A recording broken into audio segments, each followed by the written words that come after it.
Hello Capricorn, Sun, Moon, Rising, and Venus signs. Kamusta kayo? Sana po ay nasa mabuti kayong kalagayan. Welcome back po sa Star Tarot. Kung bago kayo rito, welcome din kayo. Thank you sa inyong support. I truly appreciate it. God bless you all. Capricorn, paunang mensahe po ninyo ay Two of Wands. This is strategy. This is planning stage. So, maaaring nandoon kayo sa punto na making plans for the future, making plans for new ventures, making plans for business, mga ganon, ano? So, depende sa inyong sitwasyon, but the world is your oyster. So, ngayon, Capricorn, kaya maganda, habang ngayon nagpaplano pa lang kayo, meron ng opportunities din na pumapasok na din, ano? That is going to be in support doon sa kung ano man ang inyong pinagpaplanuhan. We have Knight of Pentacles. Ayan. So, nagpaplano talaga kayong maigi rito. You are, naniniguro, no? Sigurista kayo sa ngayon, Capricorn. You've learned a lot na siguro sa mga pinagdaanan ninyong experiences in the past, no? Natuto na kayo. Ngayon, smarter na kayo, wiser na kayo. Kaya, hindi na kayo yung impulsive magdesisyon. So, ngayon, pinag-iisipan ninyo ang lahat, pinag-iisipan ninyo, pinagpaplanuhan ninyo, yung gano'n, ano? Kaya, maganda you can expect a good result dito, a positive outcome dito, kasi pinagpaplanuhan ninyong maigi. Now, before you make a decision, whether that is financial decision, whether that is related sa trabaho or sa relationship, sa pera, whatever it is, no? Nag-iisip kayo, no? Nag-iisip kayo. So, we have 8 of Swords. Ayan. So, siguro ang iba din sa inyo dito, meron din kayong nararamdaman na parang powerless kayo, no? For some of you, Capricorn, maybe something is holding you back, no? Maaring yan ay fear, maaring yan ay pagdududa sa inyong mga kakayanan, maaring yan ay dahil din sa mga sabi-sabi na mga tao sa paligid ninyo.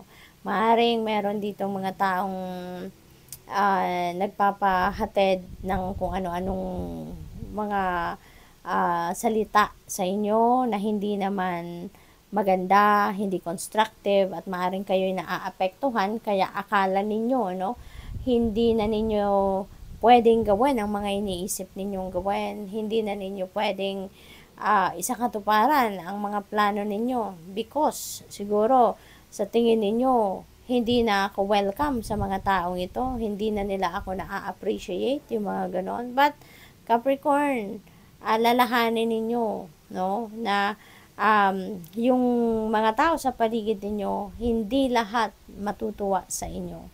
Hindi lahat nakaka-appreciate ng success ninyo.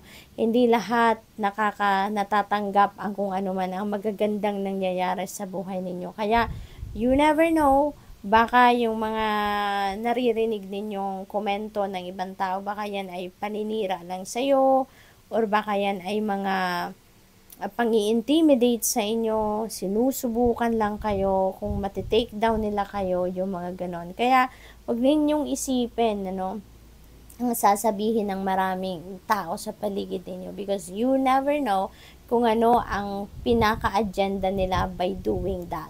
Focus on yourself, no? Remember that meron kayong talents, skills, and gifts in order for you to succeed. Gamitin nyo yan para magtagumpay kayo, mas lalo kayong mag-asenso, mas lalo kayong mag-progress sa buhay. Gamitin niyo yan para kayo ay magtagumpay, no? You have all it takes to succeed just like other people. Okay? Kung kaya ng iba na magtagumpay, kayang-kaya nyo din. Okay?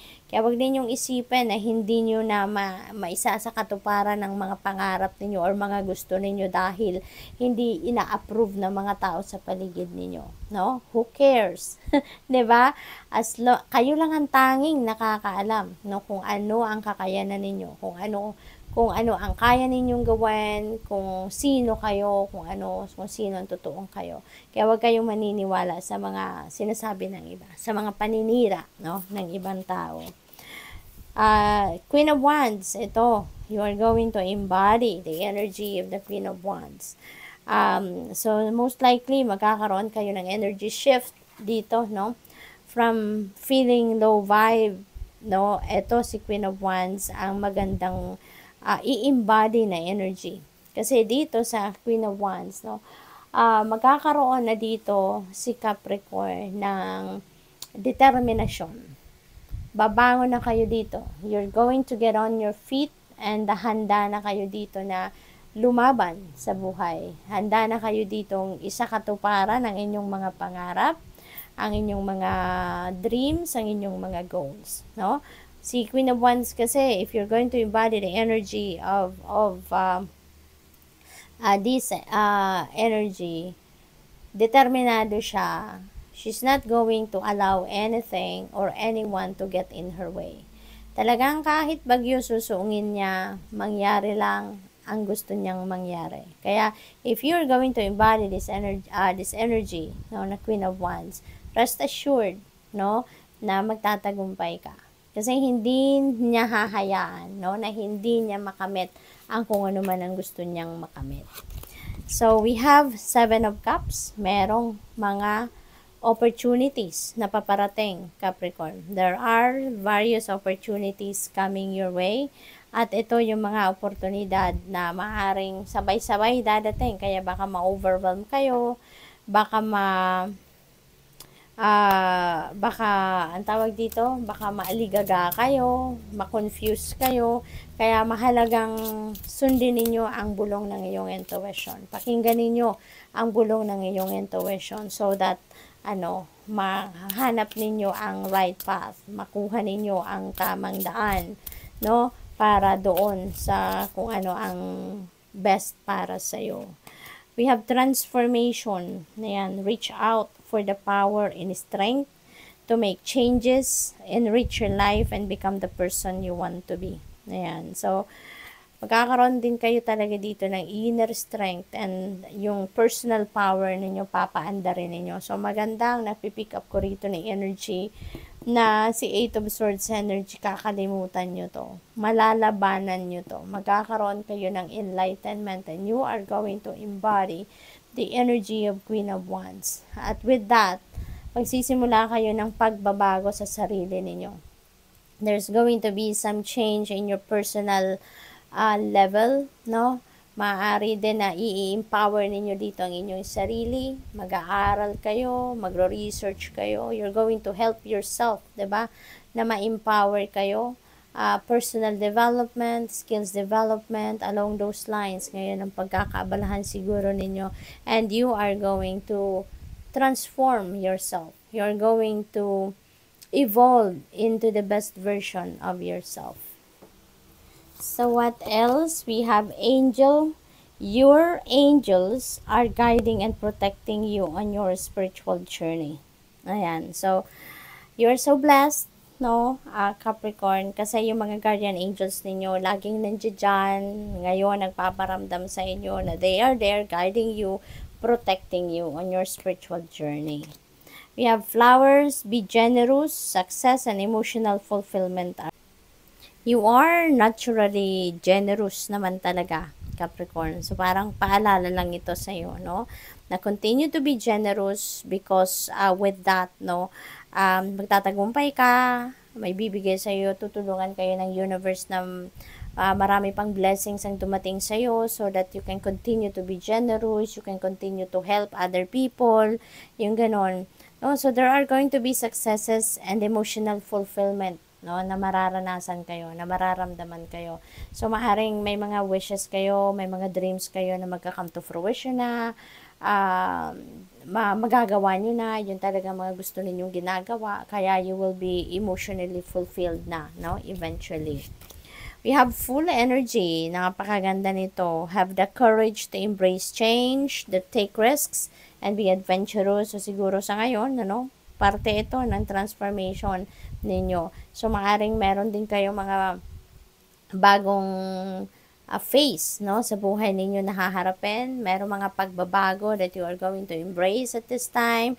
Meron kayong mga bagay na nagagawin, no, sa buhay ninyo rito that you are going to take risk, no, and you're going to try to be adventurous, no? Sa ngayon, tignan natin kung anong mga ganap. Ito, mga bagay, siguro na hindi ninyo magawa in the past, maaring magagawin nyo na ngayon, at